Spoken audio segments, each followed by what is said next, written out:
por la tiroides y después hace su efecto, supóngase, en algún otro órgano, por ejemplo, en el metabolismo del calcio, supóngase, para darle un ejemplo, ¿ya?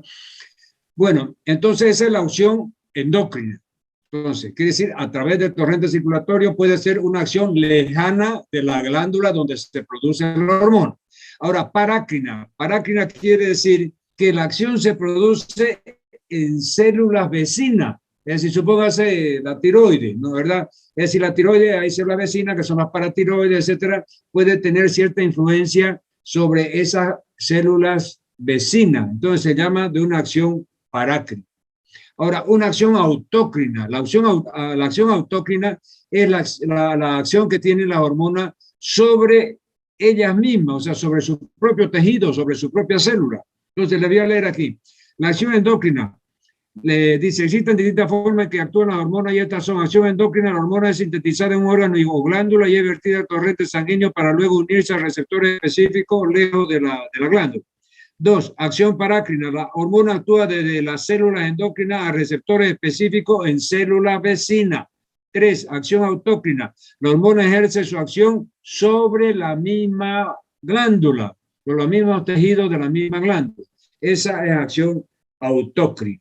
Entonces aquí vamos a ver una por una, pero ahí está el diagrama, porque la primera hormona que vamos a ver son de la glándula de la adenohipófisis, ¿no? Vamos a ver, funciones que controlan las hormonas. Las funciones que controlan las hormonas. Entre las funciones que controlan las hormonas se incluyen las actividades de órganos complejos. Primero, crecimiento y desarrollo. 2, reproducción. 3, las características sexuales. 4, el uso y almacenamiento de energía. 5, los niveles en la sangre de líquido, sal y azúcar. Entonces, fíjense, esas 5 son 5 funciones que controlan las hormonas en el organismo. Crecimiento y desarrollo, reproducción, características sexuales, almacenamiento de energía y líquidos, sal y azúcar. Control. Aquí tenemos producción de factores de liberación por el hipotálamo. Ustedes van a ver de que en el sistema hormonal hay como una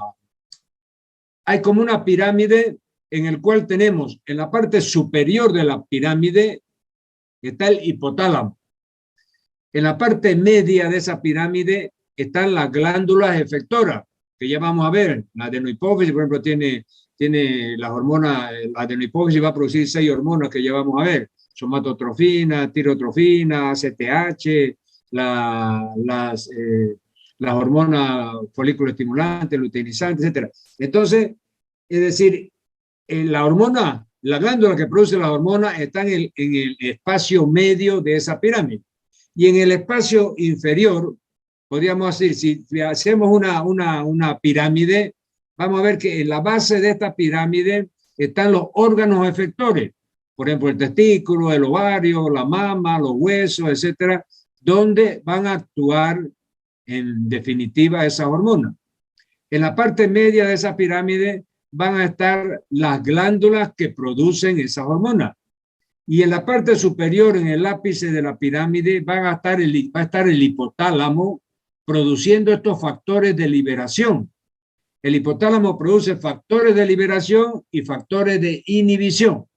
O sea, cuando viene la estimulación para que se produzca una determinada glándula por la adenohipófisis, es decir, tiene que haber una estimulación de ese hipotálamo para que libere los factores de liberación, valga la redundancia.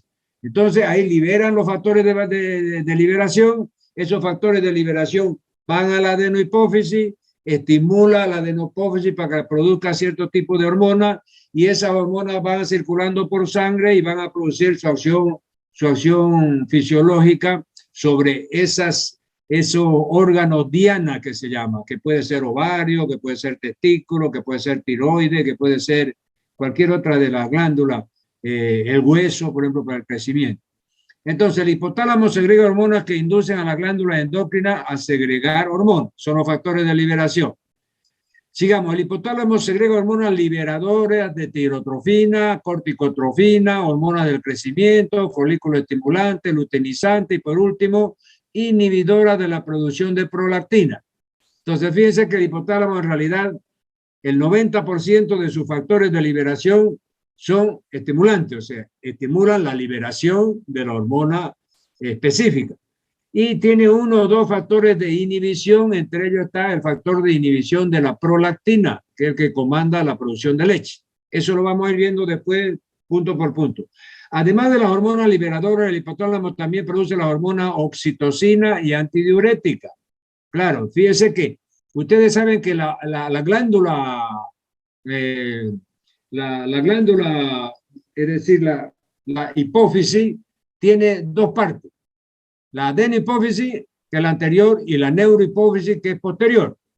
Entonces, el nódulo anterior, que es la adenopófisis, va a producir ACTH, o sea, adenocorticotrofina, va a producir tirotrofina, va a producir somatostatina, va a producir hormonas estimulantes de la folículo estimulante, o sea, la hormona luteinizante y folículo estimulante, y va a producir la prolactina. Entonces, esas 6 hormonas de la adenohipófisis, es decir, van a estar estimuladas por los factores de liberación del hipotálamo.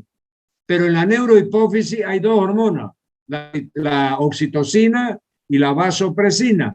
Entonces, esas 2 hormonas se producen en el hipotálamo y después vienen y se almacenan en la hipófisis, en la neurohipófisis, y ahí después van a entrar en circulación. Por eso que aquí dice, además de la hormona liberadora, el hipotálamo también produce la hormona oxitocina y antidiurética en los núcleos paraventriculares y supraópticos. Estas hormonas descienden por los axones a través del tallo hipotalámico hacia la hipófisis posterior o neurohipófisis, donde son liberados hacia el torrente sanguíneo. Entonces, esta hormona, la antidiurética y la vasopresina, ya se produce en la neurohipófisis y a través de un sistema venoso pasan a la neurohipófisis y después de la neurohipófisis recién entra el torrente circulatorio para producir el efecto deseado. Hormonas segregadas por la adenopófisis, lo que yo les decía.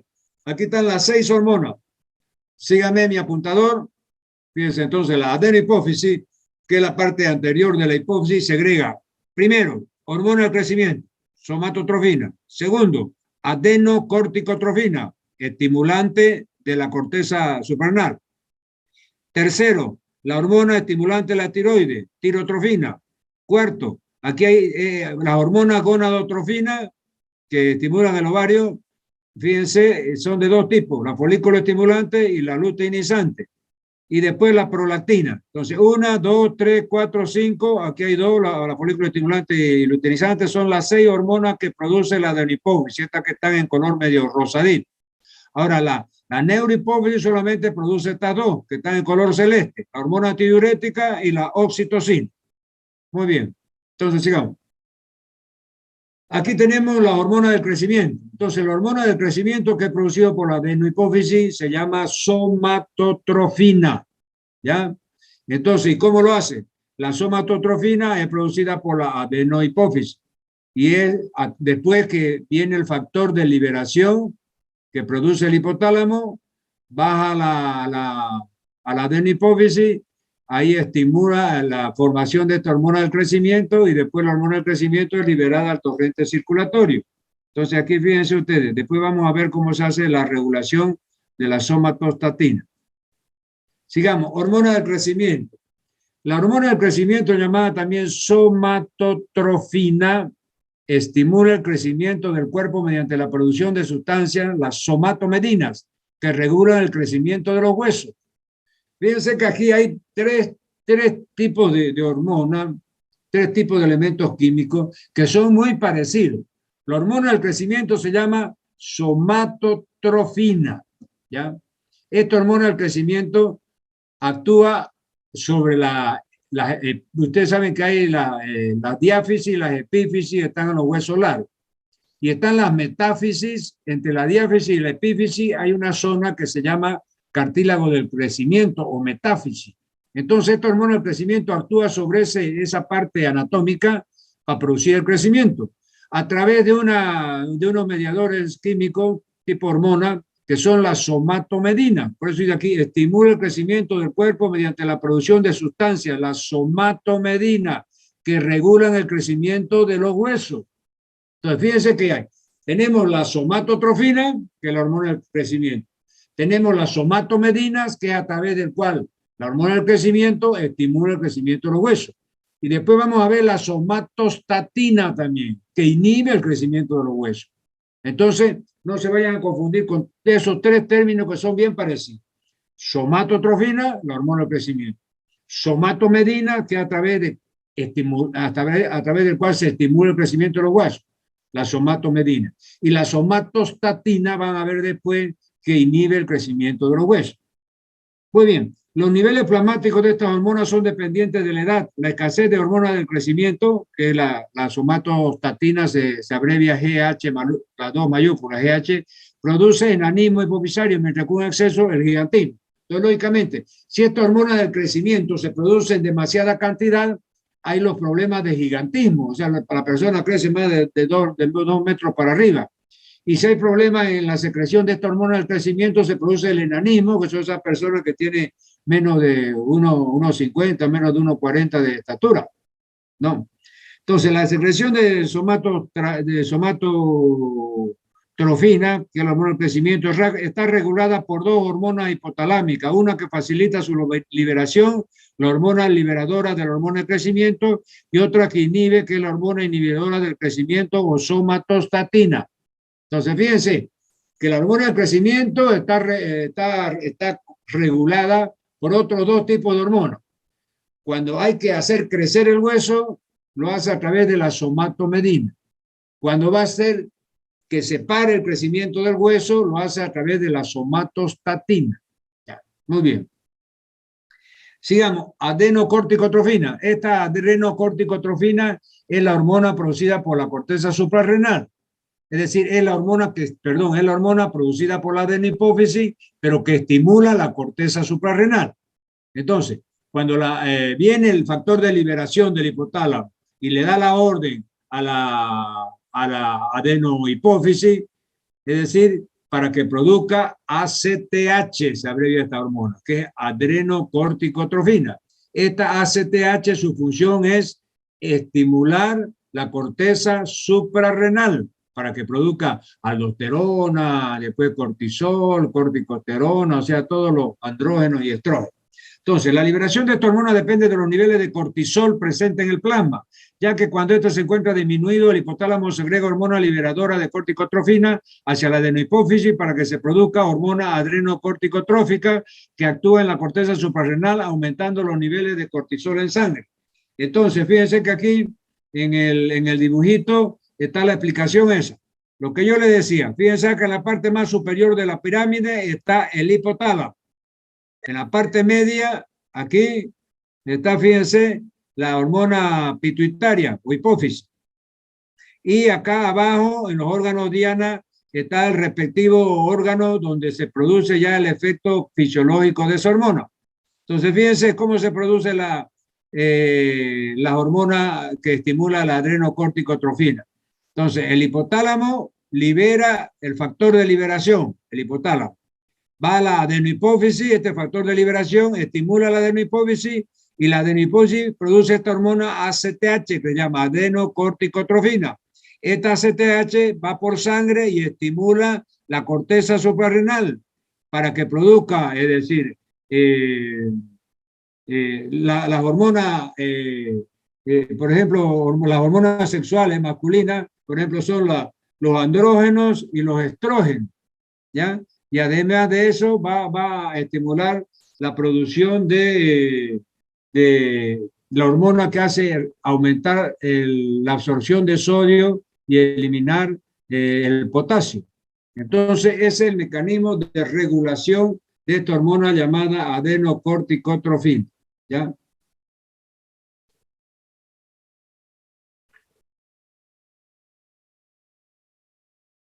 Sigamos. Aquí vamos a ver la tirotrofina, entonces. ¿Cuál es el efecto que es la tiroides? La hormona estimulante de la tiroides se llama TSH o tirotrofina. Se fija receptores específicos localizados en las membranas de las células de la glándula tiroides para estimular la liberación de las hormonas tiroideas. La secreción está regulada por hormona liberadora de tirotrofina. Fíjense, la hormona liberadora de tirotrofina es el factor liberador del hipotálamo. Entonces, exactamente se vuelve a repetir la misma historia. El hipotálamo produce el factor de liberación. Aquí voy a poner mi apuntador. Este hipotálamo produce el factor de liberación. Este factor de liberación para tirotrofina hace que la adenohipófisis produzca esta hormona llamada TSH, que se abrevia, tirotrofina. Esta tirotrofina va a la sangre y después va a la glándula tiroidea para que se sintetice la T3 y T4, que son las hormonas tiroideas. Entonces, ese es el mecanismo de control y de regulación de las secreciones hormonales. Entonces, ya hemos visto la ACTH, ahora estamos viendo la tirotrofina, vamos a ver cuál viene después. Aquí estamos viendo las hormonas gonadotróficas. ¿Qué quiere decir? Las hormonas gonadotróficas o gonadotrofinas, es decir, son dos, la folículo estimulante y la luteinizante. Ustedes saben de qué. Esas hormonas gonadotróficas ya son producidas por la adenohipófisis, la folículo estimulante y la luteinizante. Y van a estimular, van a ver ustedes después, van a estimular los ovarios y van a estimular el testículo. Entonces, la gonadotrofina, folículo estimulante y luteinizante controlan las funciones ováricas y testiculares. Tanto la luteinizante como la folículo estimulante inducen la síntesis y secreción de hormonas esteroideas, principalmente estrógenos y progesterona.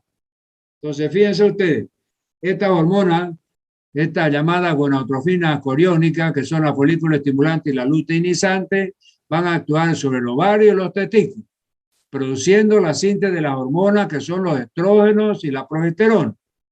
La secreción de esta hormona está controlada por la liberación periódica de una hormona hipotalámica llamada hormona liberadora de gonadotrofina. Entonces, fíjense, nuevamente el hipotálamo tiene que, es decir, producir el factor de liberación para que la adenohipófisis produzcan la gonadotrofina coriónica, que es la folículo estimulante y la luteinizante, para que éstas vayan a la sangre y estimulen el ovario del testículo a producir progesterona y testosterona y estrógeno. Entonces, aquí leemos de nuevo ese parágrafo. La secreción de esta hormona está controlada por la liberación periódica de una hormona hipotalámica, la hormona liberadora de gonadotrofina, como por los niveles de hormona gonadal.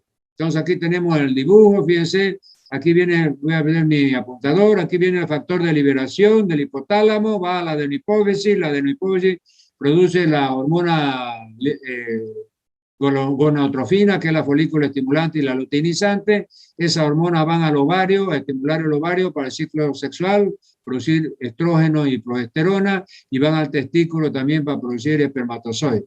¿Ya? Muy bien, sigamos. Aquí tenemos la somatomedina. ¿Se recuerda, no? Esas tres que eran parecidas. La somatotrofina, que es la hormona del crecimiento. Estas somatomedinas que inhiben el crecimiento, y tenemos la somatostatina que estimulan el crecimiento. Me voy a leer rápidamente. Fíjense que es como un trabalengua, pero tienen que estar atentos ustedes. Son muy parecidos los términos, los tres términos. Dice, las acciones de las hormonas de crecimiento, GH, están mediadas a través de péptidos conocidos como somatomedinas. Esas somatomedinas que se conocen en español, en inglés se llama Insulin-like growth factor. ¿Qué quiere decir? Son factores de insulinoides de crecimiento que tienen una estructura similar a la insulina y se sintetizan fundamentalmente en el hígado. ¿Qué quiere decir? Esta llamada somatomedina en español, ¿ya? Y en inglés Insulin-like growth factor, que es factor insulinoide de crecimiento del hueso, ¿ya? Tiene una estructura similar a la insulina, por eso se llaman factores insulinoides, porque su estructura molecular es muy parecida con la de la insulina. De ahí que le han llamado también factores insulinoides, ¿no es verdad? Que son los que estimulan el crecimiento del hueso y se sintetizan fundamentalmente en el hígado. Actúan estimulando el crecimiento del cartílago, del hueso, y a la vez ejerce un control negativo sobre la liberación de la hormona hipotalámica somatostatina y de la somatostatina y de la somatotrofina. ¿Qué quiere decir? Entonces, estas somatomedina o factores de crecimiento insulinoide van a hacer que la somatotrofina, que es la hormona del crecimiento, produzca estimulación del cartílago del crecimiento y crecimiento del hueso. ¿Ya? Después vamos a ver, hay otro que se llama la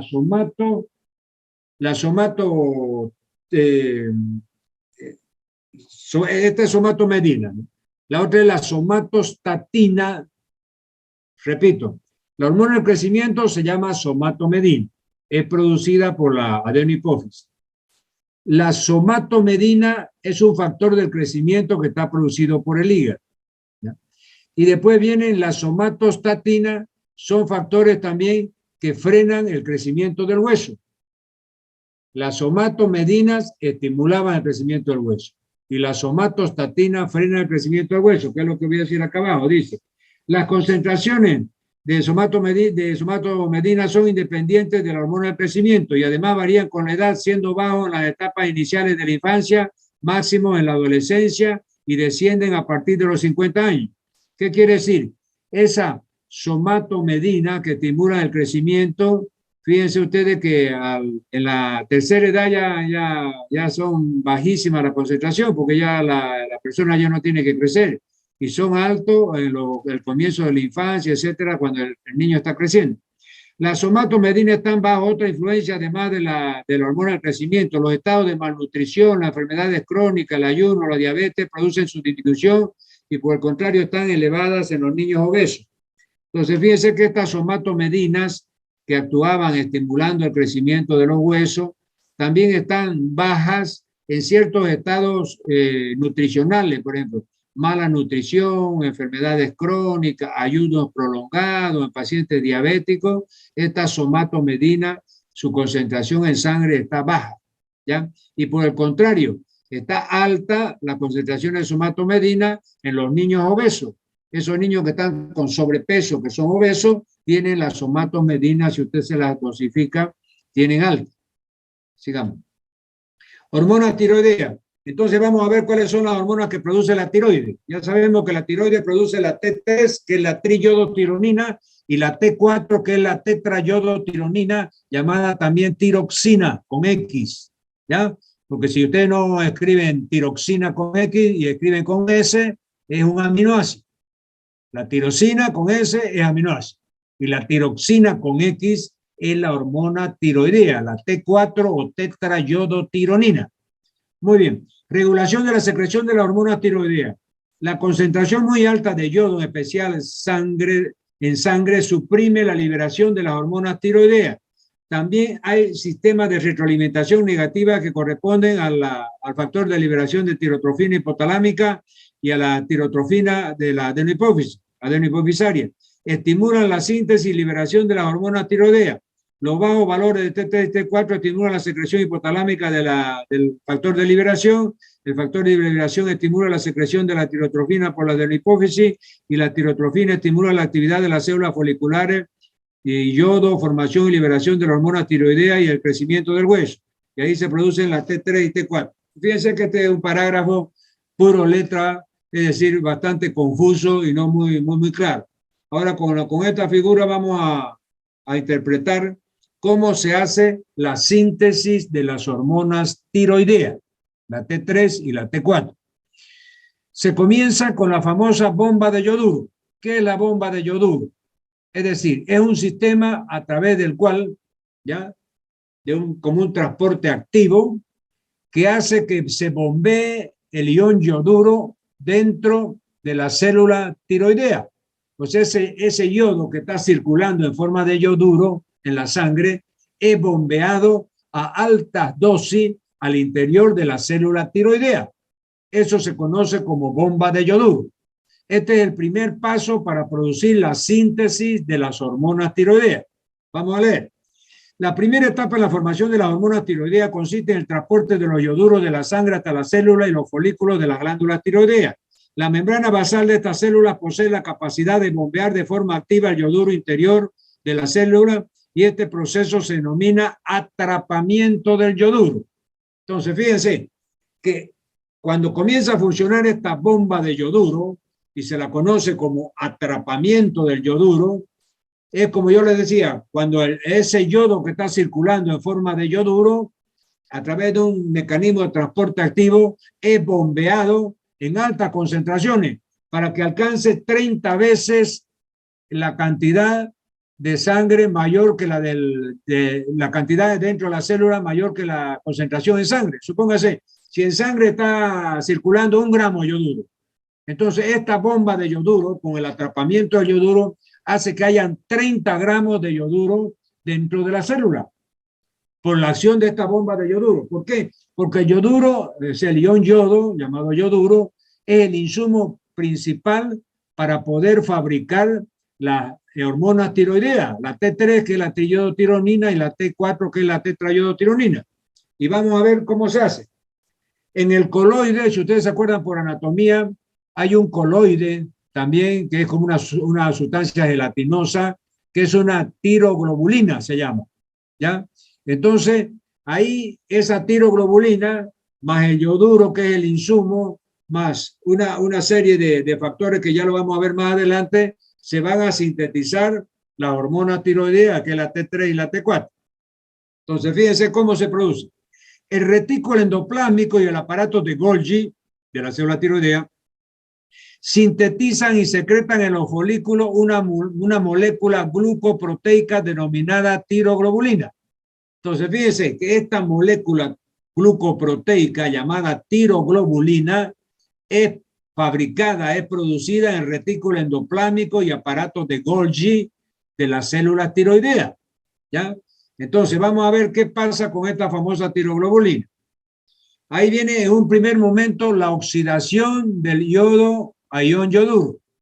Los iones yoduro catalizados por una enzima llamada peroxidasa y superóxido de hidrógeno son convertidos en una forma oxidada del yodo. Fíjense que el ion yoduro se escribe la I latina mayúscula con carga negativa. Ese es ion yoduro. Pero a través de esta oxidación del ion yoduro ya se escribe químicamente la I latina mayúscula con un 2 chiquitito al pie de esa I mayúscula. Entonces ya ese ion yoduro se ha convertido en yodo oxidado, ¿ya? Y es lo que va a pasar en el primer paso de la síntesis, ya van a ver ustedes ahorita, ¿ya? Entonces, fíjense que vamos a ver la síntesis de la hormona tiroidea, ¿ya? Aquí vamos a pasar a la siguiente, porque quiero que vean esto. Después vamos a volver atrás. Síntesis de la hormona tiroidea. Presten atención, porque si no aprenden esto, no saben nada de endocrinología. Fíjense que aquí tenemos un cuadrito donde tenemos 3 celdas, es decir, 3 celdas, o sea, 3 compartimientos que están separados. El capilar en la tiroide, en el tejido tiroideo. El capilar tiroideo, el tiroidocito, que es la célula tiroidea, también llamada tiroidocito, que es la célula que tapiza la glándula tiroide por dentro, y tenemos el coloide, que es la tiroglobulina esa, que es como una gelatina que se produce en el aparato de Golgi y en el retículo endoplásmico que habíamos visto. Entonces, fíjense, aquí en el capilar, aquí en la sangre, en el torrente circulatorio, está circulando el ion yoduro. Fíjense, una I mayúscula con una carga negativa. Este es el ion yoduro. Este ion yoduro es bombeado por la bomba de yoduro y se produce el atrapamiento del yoduro. ¿Qué quiere decir? Lo bombean con tanta intensidad de dentro de la sangre hacia dentro de la célula llamada tiroidocito hasta que alcanza una concentración de 30 veces más concentrada el yoduro dentro del tiroidocito que en el capilar sanguíneo. Después, este ion yoduro que entró aquí al tiroidocito, fíjense, pasa al otro compartimiento donde está el coloide, que es la tiroglobulina. Esa proteína que está formada por una glucoproteína que es un insumo importantísimo también para la formación porque es aquí donde se van a formar las hormonas. Fíjense. Entonces, este ion yoduro que entró a la célula tiroidea, aquí se vuelve a entrarse al coloide y aquí en el coloide se oxida. Fíjense, de carga negativa pasa a carga positiva y se pone I seguido de un 2 chiquitito abajo. Lo importante es que aquí el ion yoduro, al oxidarse, se transforma en yodo oxidado. Este yodo oxidado se une se acopla ahí a la tiroglobulina. Entonces, esa masa gelatinosa, que era una glucoproteína llamada tiroglobulina, más este ion oxidado de yoduro, ya con carga positiva, forman una masa, y esa masa, o sea, tanto el yoduro como la tiroglobulina, etcétera, produce ahí en esa masa la hormona T3, que es la triyodoglobulina, y la T4, que es la tiroxina, pero están unidas al coloide. Entonces, esa masa de las dos hormonas, la T3 y la T4, unidas al coloide y unidas al yodo oxidado, pasan por pinocitosis, vuelven otra vez, fíjense, o sea, estaba en el coloide, otra vez pasa adentro de la célula tiroidea. Y aquí dentro de la célula tiroidea se separan. Fíjense, se separa la T3 y la T4, que va a la sangre, y queda el coloide libre con el yodo libre para seguir produciendo más hormonas tiroideas. Entonces, esa es la síntesis de la hormona tiroidea. Entonces, le voy a leer aquí. La síntesis de T3 y T4 se inicia con la iodación de un aminoácido, la tirosina, para lo cual es indispensable un aporte adecuado de yodo. El yodo se ingiere en forma de yoduro con los alimentos, la cantidad diaria necesaria es aproximadamente 75 miligramos. La mayor parte del yoduro ingerido se absorbe en el intestino delgado y es atrapado por la sangre unido a una proteína. La glándula tiroidea capta el yodo sanguíneo mediante un mecanismo activo que requiere TSH y lo concentra de tal modo que en condiciones normales hay una relación de 20:1. Algunos dicen hasta de 30:1. ¿Ya? Pero fíjense, o 20:1 o 30:1, dependiendo de los autores, es una alta concentración de iones yoduro que de la sangre, cuando pasan adentro de la tiroides, se concentra esa sustancia llamada ion yoduro, entre la concentración del yodo tiroideo y el yodo plasmático. Muy bien, entonces vamos a regresar acá a la anterior diapositiva, que la saltamos propositadamente, para que vean la verdadera síntesis, cómo se produce. Entonces, la síntesis de la hormona tiroidea, ¿cómo se va a hacer? Cuando yo les pregunto, a ver, háblenme de la síntesis de la hormona tiroidea. Entonces, fíjense, este yodo oxidado, fíjense, I mayúscula y el 2 acá bajito. Ya no es el yoduro, que era con carga negativa y era el que pasaba de un compartimiento a otro hasta llegar a donde está el coloide, ¿no? Entonces, aquí ya es el yodo oxidado más la tirosina, este aminoácido tirosina, fíjense, con ese aminoácido tirosina, por acción de una enzima llamada yodasa, que es la que cataliza la reacción, se forma la monoyodotirosina. Entonces, fíjense, el ion yodo oxidado más el aminoácido tiroxina, por acción catalizadora de una yodasa, se transforma en monoyodotirosina. Ahora, esta monoyodotirosina, fíjense, monoyodotirosina más una diyodotirosina va a dar la triyodotironina, que es la T3, ya es la primera hormona de la tiroides. Y una diyodotirosina con otra diyodotirosina forma la tetrayodotironina, que es la T4.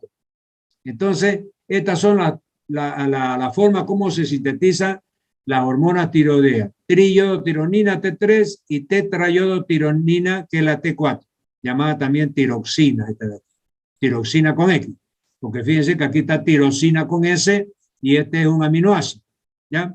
Entonces, aquí el yodo oxidado más la aminoácido tiroxina, monoyodotirosina. Ahora, supóngase, si usted mezcla una monoyodotirosina más otra monoyodotirosina, o sea, una molécula de monoyodotirosina más otra molécula de monoyodotirosina, va a dar la diyodotirosina, que es esta de aquí.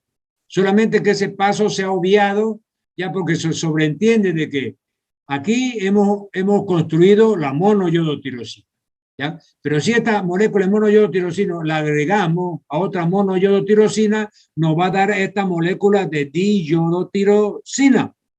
Entonces, si mezclamos una monoyodotirosina, que es más una diyodotirosina, que es la mezcla de estas dos, nos va a dar la triyodotironina, que es T3. Y ahora para la T4 tenemos que mezclar juntar una diyodotirosina más otra diyodotirosina y da la tetrayodotironina, que es la tiroxina o T4. ¿Ya? Entonces, ese es el mecanismo de síntesis. Ahora, síntesis de la hormona tiroidea es lo que ya vimos, acabamos de ver, ¿no, verdad? No lo vamos a ver de nuevo. Aquí transporte de la T3 y T4, o sea, cómo se transporta en la sangre esta hormona T3, que es la triiotironina, y T4, que es la tiroxina.